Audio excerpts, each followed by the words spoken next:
tous, bienvenue sur PowerTrade, la chaîne de toutes les blockchains. Ce qu'on constate cette semaine, c'est que Bitcoin vient d'effacer la plupart de ses gains qu'il a pu avoir au cours du mois de mai.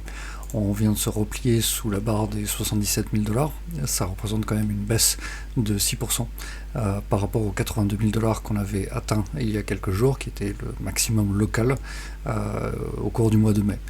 Pourquoi ? Fondamentalement parce qu'on a une pression macroéconomique et une baisse des prises de risque qui peuvent exister sur le marché, notamment institutionnel. Les rendements des obligations américaines à la fois 2 ans et 10 ans sont au plus haut depuis la mi-2025. Le pétrole continue à être extrêmement haut et on a des tensions géopolitiques qui ne sont toujours pas résolues. Donc ça n'incite pas la prise de risque et ça incite au contraire à la prudence, notamment chez les institutionnels. Le niveau technique central reste le même, c'est-à-dire c'est la moyenne mobile de 100 jours, et du coup Bitcoin reste bloqué sous la zone des 82 000 $ et pourrait même malheureusement continuer à descendre. On a vu cette semaine des choses relativement inquiétantes, des 560 millions de dollars de positions longues qui ont été liquidées en 24 heures. Un article du Wall Street Journal a pointé qu'il y avait plus de 1,7 milliard de dollars de sorties sur 5 jours sur les produits dérivés autour de la crypto. C'est clairement Bitcoin et Ether qui ont été les plus touchés. Et le 18 mai, Bitcoin a même touché un plus bas mensuel sous les 76 000 $. Donc, clairement, le risque, c'est que la baisse continue à se poursuivre. La demande institutionnelle, aujourd'hui, elle est clairement défavorable.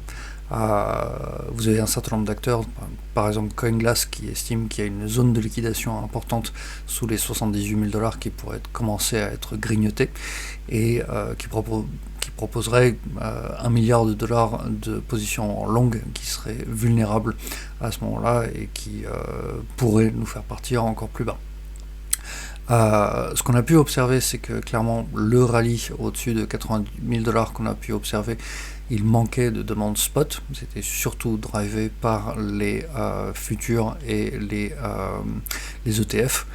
Et ça manque malheureusement de véritables demandes structurelles pour du Bitcoin. Les volumes spot, eux, ils sont au plus bas depuis 2 ans, mais malgré tout, il y a quand même des points positifs à observer. Selon Bitfinex, il y a une part croissante de la valeur réalisée qui est captée par des gros détenteurs. Et ces gros détenteurs ont des faibles rotations, c'est-à-dire ils vont garder leur Bitcoin relativement longtemps. À un prix de 80 000 $, ça représente quand même 320 milliards de dollars de Bitcoin qui sont immobilisés et qui, a priori, devraient être immobilisés sur le moyen long terme. À titre d'exemple, Strategy, qui est aujourd'hui encore le plus gros détenteur de Bitcoin corporate au monde, a encore acheté pour à peu près 2 milliards de dollars de Bitcoin cette semaine. Donc, ce qu'on peut dire à l'heure actuelle, c'est qu'il y a une première résistance autour des 78 000 $ qui a clairement été d'ores et déjà travaillée et que la zone clé, elle reste la même, c'est-à-dire aux alentours des 80-82 000 $, ce qui correspond au plus haut local qu'on a pu atteindre. Donc on n'a pas forcément un signal franchement haussier qui est confirmé, on n'a pas non plus une véritable rupture baissière. On a de l'inquiétude, on a de l'incertitude sur le marché, notamment comme je vous disais, avec les problématiques géopolitiques qui ne sont toujours pas résolues. Le reste du marché, il suit comme souvent le Bitcoin, mais avec quelques exceptions. Il y a un gagnant clair cette semaine, c'est Hyperliquid, qui montre quand même une hausse de 30%.